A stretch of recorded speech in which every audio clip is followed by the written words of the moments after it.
पर मुठभेड़ किया? एक्चुअली कोरोना काल में देश की अर्थव्यवस्था बहुत ख़राब हो गई थी। तब से हम लोग इन लोगों को लगातार, भारत सरकार को और विपक्ष को, और जितने भी मुख्यमंत्री थे तब के और अब के जितने भी मुख्यमंत्री हैं, कई मुख्यमंत्री चेंज हो गए, उनको हम लोग पत्र लिख रहे हैं। पत्र के माध्यम से हमने उनको बताया था, भारत सरकार को बताया था कि देश में अर्थव्यवस्था, बेरोजगारी, महंगाई आदि की समस्या चल रही है और जो प्रॉब्लम चल रही है, और भारत सरकार को जो राजस्व प्राप्त होता है, इनको इसके अतिरिक्त राजस्व प्राप्त हो जाएगा। हमारे पास ऐसे आइडियाज़ हैं जिनको लागू करके अलग से राजस्व प्राप्त हो जाएगा, जिसे हम लोग, जैसे प्रत्येक लोकसभा क्षेत्र में, पहले हमारे सिस्टम से प्रत्येक लोकसभा क्षेत्र में 960 करोड़ रुपए प्रतिवर्ष दिए जा सकते हैं। 543 लोकसभा क्षेत्र हैं, 5,21,280 करोड़ रुपए प्रतिवर्ष अलग से दिए जा सकते हैं। उत्तर प्रदेश के जनपद रामपुर के लिए 6,000 करोड़ रुपए का प्रावधान रखा था प्रतिवर्ष, और उत्तराखंड के जनपद उधम सिंह नगर के लिए 2005 करोड़ रुपए प्रतिवर्ष का प्रावधान रखा था। और कांग्रेस पार्टी द्वारा अपने घोषणा पत्र में 2000 गरीब परिवार की महिलाओं को 1 लाख रुपए की सहायता राशि प्रतिवर्ष देने का वादा किया गया था। हमारे पहले सिस्टम से ही 3,28,50,000 लोगों को प्रतिवर्ष 1 लाख रुपए की सहायता राशि दी जा सकती है, तथा 33,592 लोगों को प्रतिवर्ष रोजगार के अवसर दिए जा सकते हैं। प्रत्येक लोकसभा क्षेत्र में 600 करोड़ रुपए हेल्थ सेक्टर में दिए जा सकते हैं, जिससे प्रत्येक लोकसभा क्षेत्र में एम्स लेवल का हॉस्पिटल बनाया जा सकता है, जिससे जैसे लोग दिल्ली जाते हैं, जहाँ कहीं एम्स, कहीं दूसरी जगह जाते हैं, इलाज के लिए जाते हैं, तो उनको बहुत सारी समस्याओं का सामना करना पड़ता है। तो और वहाँ जाके वो बहुत परेशान होते हैं, उनको उनकी रहने की व्यवस्था नहीं हो पाती, उनके इलाज की व्यवस्था नहीं हो पाती, उनका नंबर नहीं आता है, कई लोग बीमारी से ऐसे ही मर जाते हैं। तो इसीलिए हम लोगों ने सोचा था कि प्रत्येक लोकसभा क्षेत्र में अगर एम्स लेवल का हॉस्पिटल बन जाएगा और लोगों को फ्री इलाज की सुविधा दी जा सकेगी, तो इस समस्या का बहुत अच्छे स्तर पर समाधान हो सकता है। और 1500 सेकंड सिस्टम में 1500 व्यक्तियों के ऊपर प्रति व्यक्ति को रोजगार के अवसर दिए जा सकते हैं। मतलब अगर 1500 लोग हैं तो उसमें से एक आदमी को डायरेक्ट रोजगार दिया जा सकता है, जिससे भारत सरकार को अनुमानित 25 से 30 लाख रुपए राजस्व की प्राप्ति होगी, जिसको हम लोग वेलफेयर में खर्च कर सकते हैं। जैसे 543 लोकसभा क्षेत्र हैं, तो सभी में इक्वल अगर धनराशि बांट दी जाती है, तो उससे हमारे पहले साल में ही हमारे देश का बहुत बड़ा विकास हो सकता है। और ये जितनी भी वित्त व्यवस्था है वो अलग से होनी है। वर्तमान में जो चल रही वित्त व्यवस्था, उसे प्रभावित नहीं किया जाएगा। समांतर अर्थव्यवस्था ऑब्लिक वित्त व्यवस्था उत्पन्न की जाएगी। आधारभूत सुविधाएं जैसे पक्की व चौड़ी सड़कें, 24 घंटे न्यूनतम दरों पर विद्युत आपूर्ति, पीने का पानी, जल निकासी, शिक्षा, स्वास्थ्य, सुरक्षा, रोजगार, सोशल सिक्योरिटी, पर्यावरण की शुद्धता आदि सुविधाएं सुगमतापूर्वक दी जा सकती है। मैंने पहले ही आपको बता चुका हूँ, प्रत्येक लोकसभा क्षेत्र में एम्स लेवल के हॉस्पिटल बनाए जाएंगे। अधिकारियों, कर्मचारियों, मंत्रियों, मुख्यमंत्रियों, केंद्रीय मंत्री, प्रधानमंत्री को जनता के प्रति जवाबदेह बनाया जाएगा। ये जनता के नौकर ऑब्लिक सेवक के रूप में कार्य करेंगे, क्योंकि पैसा जनता का है, वोट जनता का है, मालिक जनता है। लेकिन आजकल जैसे वोट चोरी हो रही है, तो उसमें जनता को तो कुछ समझा ही नहीं जाता है। जनता की इच्छा की कोई जगह ही नहीं है वर्तमान व्यवस्था में। हमने नफरत की राजनीति बंद करने को बोला था, चाटुकार पत्रकारिता बंद करने को बोला था। किसी भी व्यक्ति के साथ धर्म व लिंग के आधार पर भेदभावपूर्ण व्यवहार नहीं किया जाएगा। टोल टैक्स में 25% की कमी की जाए। टोल टैक्स की न्यूनतम दूरी 100 किलोमीटर की जाए।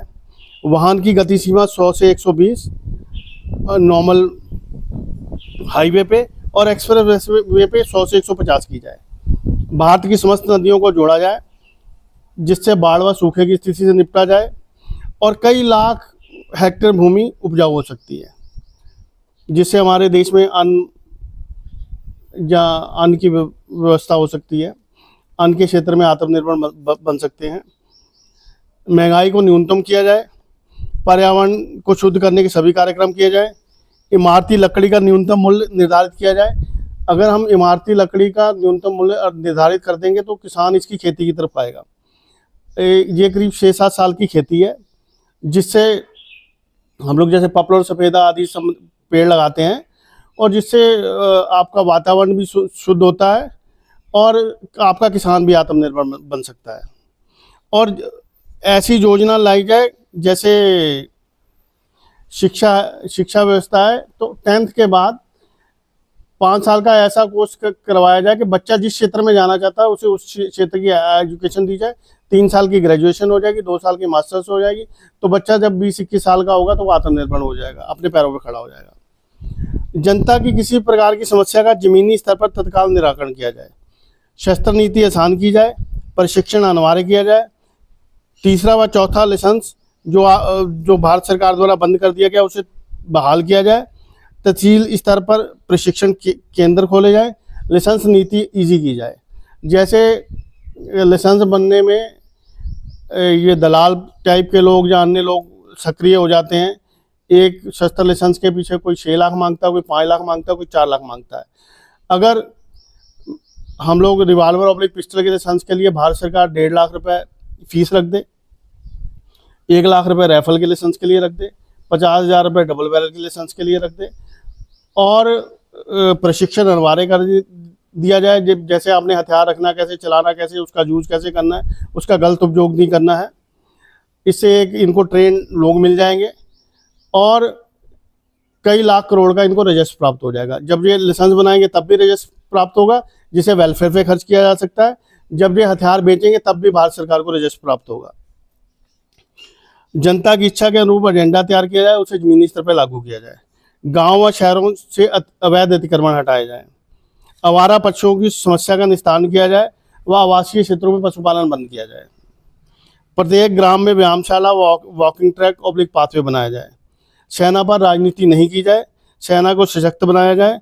सेना पर राजनीति की रोटियां ना सेकी जाएं। रसोई गैस, पेट्रोल, डीजल के दाम कम किए जाएं। अदालतों को भ्रष्टाचार से मुक्त किया जाए। ऑल वेदर सड़कों का निर्माण किया जाए। निःशुल्क स्वास्थ्य सेवाएं व निःशुल्क शिक्षा की व्यवस्था की जाए। किसी की व्यक्ति के विरुद्ध यदि कोई शिकायत आती है तो उसकी समस्त जांच करने के उपरांत ही शिकायत दर्ज करने की व्यवस्था की जाए, ताकि किसी निर्दोष व्यक्ति के ऊपर गलत इल्जाम ना लग सके या उसे सजा ना हो सके। सभी वाहनों की पंजीकृत वैधता 15 वर्ष के लिए निर्धारित है, इसीलिए वैधता अवधि से पूर्व वाहनों का पंजीयन को प्रभावित नहीं किया जाए, ताकि इनका संचालन भारतवर्ष के सभी राज्यों में किया जा सके। और 15 वर्ष के पश्चात भी अगर वाहन संचालित करने योग्य हैं तो उसकी पंजीयन अवधि में वृद्धि कर दी जाए। निष्पक्ष व कम चरणों में चुनाव कराने के प्रयास किए जाए। भ्रष्टाचार खत्म किया जाए। मुख्यमंत्री हेल्पलाइन व प्रधानमंत्री हेल्पलाइन पर जो समस्याएं शिकायतें आती हैं उनका जमीनी स्तर पर 30 दिन के अंदर समाधान किया जाए। अब तो इन्होंने ये हेल्पलाइनें ही बंद कर दी हैं। किसानों की भूमि को सीलिंग से मुक्त किया जाए, या कम से कम 12 एकड़ से बढ़ाकर 50 एकड़ प्रति किसान किया जाए।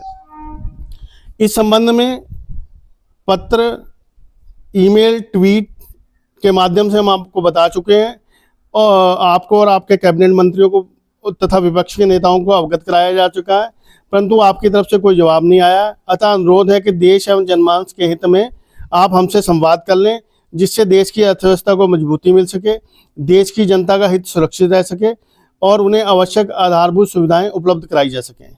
नोट, वर्तमान में चल रही अर्थव्यवस्था से कोई भी सहायता राशि नहीं ली जाएगी, इसकी व्यवस्था अलग से कर दी जाएगी। और इसके अतिरिक्त जैसे ये ग्रीन टैक्स का मामला था, अवैध खनन का मामला था, ओवरलोड ट्रकों का मामला था। ओवरलोड ट्रक होते हैं, उनसे पत्थर गिरते हैं, कई लोगों की जान माल का नुकसान हो जाता है, एक्सीडेंट हो जाते हैं। ये कावड़ के नाम पे NH बंद कर देते हैं। तो मेरा इनको सुझाव है कि इनके लिए अलग से एक रोड की व्यवस्था कर दी जाए। ये कावड़ के नाम पे ट्रकों को अवैध रूप से रोक दिया जाता है, या कोई भी बात होती है, ट्रक चल रहे होते हैं तो ट्रकों को एक साइड में खड़ा करके उन्हें कई दिन तक खड़ा रखा जाता है। उनके साथ एकदम जानवरों जैसा व्यवहार किया जाता है। उनका ट्रकों का संचालित जो है निर्बाध रूप से होना चाहिए। उनके ऊपर जैसे ये पुलिस द्वारा जो गलत व्यवहार किया जाता है वो ना किया जाए। पंजाब, हरियाणा, उत्तर प्रदेश, उत्तराखंड में सड़कों की स्थिति बहुत खराब है, और ये सड़क बनाते बाद में उसमें भ्रष्टाचार इतना टूट फैले जाती है। मैं अभी अपने यहाँ की बात बता रहा हूँ। ये मेरे यहाँ 1200 मीटर की एक सीसी रोड पड़ी है, पीडब्ल्यूडी द्वारा बनाई गई है। रोड बनने के बाद 2 महीने से ऊपर हो गए, अभी तक साइडों में मिट्टी लगने की कोई व्यवस्था नहीं की गई है। लोगों के टैक्स का पैसा है, सड़क कई जगह से टूट गई है। पहले एक 250 मीटर रोड बनी थी, उसमें तुरंत ही जैसे ही बनी थी साइड में ईंटों का खड़ंजा लगा दिया गया था, जिससे वो 2 साल हो गए, अभी तक वो रोड टूटी नहीं है, सही चल रही है। ये नई रोड बनी है और बनते ही ये कई जगह से टूट गई है, इतनी लापरवाही है। तो क्या लगता है आपको भ्रष्टाचार कहीं ना कहीं? नहीं, भ्रष्टाचार के साथ साथ लापरवाही है, लोगों के टैक्स का पैसा है। अब आप बताइए, 2 महीने बाद तक वो जो मिट्टी वाले हैं उनसे भी मैं ठेकेदार की बात करवा चुका हूँ, इनके जेई की बात करवा चुका हूँ। लड़के जो यहाँ पे गांव में चुनाव लड़ने के इच्छुक है, उन्होंने ग्रुप बनाया है, वो रोज इसको ठेकेदार को, जेई को, एक्सीन को फोन करते हैं, डीएम तक को फोन करते हैं, कई बार शिकायत दर्ज करवा चुके हैं। यहाँ के जो राज्य मंत्री हैं उनसे मिल चुके हैं व्यक्तिगत रूप से उनके पास जाके, लेकिन इसका कोई समाधान नहीं निकला है। तो सुनने वाला कोई नहीं, सुनने वाला कोई नहीं है। और जैसे ये दल बदल कर लेते हैं नेता, उन पे आजीवन प्रतिबंध लगाया जाए, पेपर लीक पे रोक लगाई जाए। और ये जो मैं एक बात और बताना चाहता हूँ, जैसे ये सीसी रोड बनाई गई है, तो ये 1200 मीटर रोड में करीब 50 मीटर पे 10 मीटर पे स्पीड ब्रेकर बना दिए गए। और लोगों को चलने में इतनी परेशानी हो रही, पूछो मत। बाद में मेरी जब उससे बात भी करे, लोगों ने बना, लोग क्या जबरदस्ती बनवा लेंगे? जहां तो इनको कोई लालच दिया गया, तभी लोगों के घर के आगे इन्होंने वो बना दिए। कोई रिश्वत ली गई है, ऐसे तो कोई नहीं बनाएगा। मैंने तो कभी नहीं सुना कि ऐसे कहीं ब्रेकर बनाए, और इतने ब्रेकर है पूछिए मत। मतलब उतनी रोड नहीं, मतलब 1200 मीटर रोड है और 13-14 ब्रेकर है उसमें। तो इस तरह की हमारी व्यवस्था है। जब इनसे कोई सवाल किया जाता है, ये लोगों के ऊपर टाल देते हैं। जी। अच्छा पाजी, जितने भी आपने ये मैनिफेस्टो बताया है, गवर्नमेंट को आपने आइडिया भी दिए, योगी सरकार को भी दिए, सेंटर में जो है केंद्र की सरकार को भी आपने दिया, मगर नतीजा कोई नहीं निकला। हालांकि इस आइडिया पर अगर सरकारें काम करें तो कितना बेनिफिट होगा? एक्चुअली इस बात को करीब 5-6 साल हो गए, कोरोना काल की बात है। कोरोना काल में हम दिया था, अगर ये लोग उस वक्त से काम करते तो अब तक हमारे देश की व्यवस्था बहुत अच्छी हो सकती। मैं ये कह रहा हूँ कि 1 साल में ही हम लोग जो बेसिक्स है, 960 करोड़ रुपए, मैं पहले सिस्टम बता रहा हूँ, जैसे 960 करोड़ रुपए हम प्रत्येक लोकसभा क्षेत्र में देते हैं। 960 करोड़ रुपए का मतलब 960 किलोमीटर रोड्स। अगर एक लोकसभा क्षेत्र में अलग से 960 किलोमीटर रोड बन जाए, 600 करोड़ रुपए हेल्थ सेक्टर में मिल जाए, और 1500 में प्रति व्यक्ति एक आदमी को रोजगार के डायरेक्ट अवसर मिल जाए, और 33,596 लोगों को प्रत्येक मतलब हर साल रोजगार के अवसर मिल जाए, 3,28,50,000 लोगों को 1-1 लाख रुपए की सहायता राशि मिल जाए, हैं? मैं बेसिक बता रहा हूँ, तो कितना फर्क आ जाएगा? 1 साल में कितना फर्क आ जाएगा? इम्प्रूवमेंट बहुत हो जाएगा। और 5 साल में क्या होगा? अभी यहाँ पे हमारे यहाँ एक हॉस्पिटल बिका, मेडिसिटी हॉस्पिटल है, बहुत अच्छा हॉस्पिटल है, 177 करोड़ रुपए का बिका है, उसमें सभी सुविधाएं हैं। और सरकार के पास तो अपनी जमीन होती है, उसमें जमीन भी इंक्लूडेड है। सरकार के पास अपनी जमीन होती है, अगर 600 करोड़ रुपए एक लोकसभा क्षेत्र में खर्च हो जाए तो कैसा हॉस्पिटल बनेगा? 1 साल की बात बता रहा हूँ, 5 साल में 6-5 3,000 करोड़ रुपया हो गया। आपने जो सरकार को सुझाव दिए थे, क्या उधर से कोई जवाब आया अभी तक? कोई जवाब नहीं आता है, किसी का जवाब नहीं आता। मैं मतलब सरकार चाहती ही नहीं है कि अर्थव्यवस्था हमारी ठीक, चाहते नहीं है। मैंने भारत सरकार को, ये होना भारत सरकार से है, फाइनेंस मिनिस्ट्री से होना है। भारत सरकार के अलावा मैंने विपक्ष के जितने भी नेता है, पिछली बार हमें ऐसा लगा था कि जैसे ये लोग चले जाएंगे, हालांकि ये लोग बेईमानी करते हैं, बेईमानी करके ही ये टिके हुए हैं। तो मैंने विपक्ष के जितने भी नेता हैं, इंडिया गठबंधन के जितने भी नेता हैं, उनको मैंने लेटर लिखे, मेल किए, ट्वीट किए। उसके बाद उनके जो आदमी थे, जो उनके साथ दिन रात रहते हैं, उनको मैंने कहा कि आप मेरी मीटिंग करवा दीजिए, उनको कहिए अपने मैनिफेस्टो में ये चीजें ले आए, और कुछ होता ना होता 90% लोग इनके साथ खड़े हो जाते। बिल्कुल। अगर ये कितनी भी बेईमानी करते, 90% लोग जब अगर इनके साथ खड़े हो जाते तो क्या स्थिति होती। लेकिन वो लोग कौन सा सुनते हैं, वो भी तो नहीं सुनते हैं ना। प्रॉब्लम तो ये है। यहाँ से जो नैनीताल लोकसभा सीट से प्रत्याशी थे प्रकाश जोशी, उनको मैंने व्यक्तिगत रूप से 1 घंटा बैठ के उनको मैं समझाता रहा, मैं कहता रहा, मैं कहा आप मेरी एक बार बात करा दीजिए। तो कुल मिला के सरकार मानने को तैयार पंजाब के जो प्रभारी थे देवेंद्र यादव, उनसे मेरी बात हुई। अखिलेश यादव के जो निजी सचिव हैं गजेंद्र भैया, उनसे मेरी बात हुई। उनके साथ और लोग भी रहते हैं, उनसे मेरी बात हुई। मैंने कहा आप एक बार मेरे से बात कर लीजिए। मैंने उनको तो मैंने ये कहा था कि आप इंडिया गठबंधन में, आपका तो डबल फायदा हो जाएगा। जब आप ऐसी चीज़ इन लोगों को देंगे भी, अब मान लो हम लोग एक उसमें हैं भी, मैं नहीं मिल सकता, आप तो मिल सकते हैं, आप तो मिलते ही हैं। तो आप अगर ममता बनर्जी को लिखा, अब ममता बनर्जी की स्थिति क्या है, कोई अच्छी स्थिति थोड़ी ना है। उनकी पार्टी क्या स्थिति है, खुद तोड़-फोड़, जोड़-तोड़ चल रहा है। तो अच्छी स्थिति थोड़ी ना है। कोई इनकी कोई सुनने वाला ही नहीं है। ये विपक्ष इकट्ठा होता ही नहीं है। प्रॉब्लम तो ये है ना। अच्छा सर, मोदी सरकार जो है विकास के वादे कर रही है, सबका साथ सबका विकास, बहुत विकास कर रहे हैं, सब चर्चाएं आम चल रही हैं, क्या लग रहा है आपको? क्या तो आपको दिख रहा है कहीं विकास? आपको दिख रहा है विकास? और सबका साथ सबका विकास कहाँ है, ये तो बता दो आप।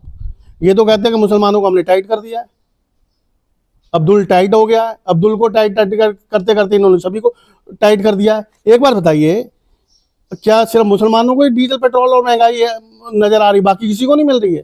हाँ, इस मामले में तो सबका साथ है, ये बात तो मैं मानता हूँ। बाकी विकास के मामले में क्या है, आपके सामने ही है। ये सड़कें बनाते, भ्रष्टाचार इतना है, सड़कें बनाते बाद में टूट पहले जाती हैं। अदरवाइज अगर अच्छी सड़कें बन जाएं, जैसे ये पैसे लगाते हैं उस हिसाब से सड़कें अगर बन जाएं, अगर उसमें भ्रष्टाचार ना हो तो 10-10, 15-15 साल सड़कें कहीं नहीं जाएंगी। अच्छा, जैसे आपने आइडिया दिया है और भारत सरकार कर्ज में डूबा हुआ है, अगर जो जिस पैटर्न का आपने ये आइडिया दिया है उस पैटर्न पे इन्होंने काम कर दिया तो ये कर्जा भी खत्म होगा, बेरोजगारी भी खत्म होगी। एक्चुअली डायरेक्ट और इनडायरेक्ट दोनों तरह के रोजगार मिलेंगे। डायरेक्ट रोजगार मैं बता रहा हूँ, 1500 व्यक्ति पे प्रति एक व्यक्ति को डायरेक्ट रोजगार मिल सकता है। इनडायरेक्ट जब इतने पैसे एक लोकसभा क्षेत्र में खर्च होते हैं तो इनडायरेक्ट रोजगार भी मिलता है। जब 1 लाख रुपया 3,28,50,000 लोगों को प्रति हर साल मिलेगा तो वो खर्च करेंगे ना। तो खुशहाल होगा। क्यों नहीं होगा, एक बार बताइए। बेसिक क्या है हमारी अर्थव्यवस्था का? बेसिक क्या, कंजम्पशन तो है। जब आपके पास पैसा होगा तभी तो खर्च करोगे, जब आपके पास पैसा नहीं आएगा आप कहाँ खर्च करेंगे? फिर भी एक मैसेज क्या है सर इन लोगों को, अगर ये नहीं भी मान रहे हैं, और जनता से क्या आपकी अपील है? क्योंकि जो मैंने नहीं, देखिए जनता से, देखिए जो बात अब ये लोग कह रहे हैं, ये जो आपकी वो सीजेपी बनी है, जो बातें ये कह रहे हैं, ये तो उतनी अच्छी तरह से नहीं बातें कह रहे हैं। उनके पास इस तरह का मॉडल तो नहीं है। मैं भी भ्रष्टाचार खत्म करने को कह रहा हूँ, मैं अदालतों से भ्रष्टाचार खत्म करने को कह रहा हूँ, मैं नफरत की राजनीति बंद करने को कह रहा हूँ, मैं चाटुकार पत्रकारिता बंद करने को कह रहा हूँ। मैं कह रहा हूँ किसी व्यक्ति के साथ धर्म व लिंग के आधार पर भेदभाव नहीं करना चाहिए है। मैं इनको टोल टैक्स में कमी करने को कह रहा हूँ। मैं कह रहा हूँ कि अगर मैं किसानों को समृद्ध करने की बात कर रहा हूँ, मैं पर्यावरण शुद्ध करने की बात कर रहा हूँ, जो बेसिक लोगों को चाहिए मैं तो उसी की बात कर रहा हूँ। लेकिन मेरी बात सुन कौन रहा है? अच्छा सर, मोदी जी हमारे प्रधानमंत्री हैं और वो एक संवाद करते हैं कि सोना मत खरीदो, पेट्रोल कम खर्च करो, पहले जाओ, इससे क्या बेनिफिट हमारे देश को हो सकता है? नहीं, बेनिफिट क्या होगा, नुकसान ही है। नहीं, क्यों ना खरीदे यार, एक बार बताइए। आपने लोगों को इस लायक छोड़ा कहाँ के लोग सोना खरीद लें? आपने छोड़ा इस लायक? महंगाई कहाँ है? आप एक बात बताइए, सस्ता तेल ले रहे थे आप, क्या कहते हैं, ब्रिक्स के सदस्य हैं। हमारा देश ब्रिक्स का सदस्य है ना, उसमें रशिया है, चाइना है, ईरान है, ब्राजील है तो हमारी उनसे क्यों नहीं बन रही है?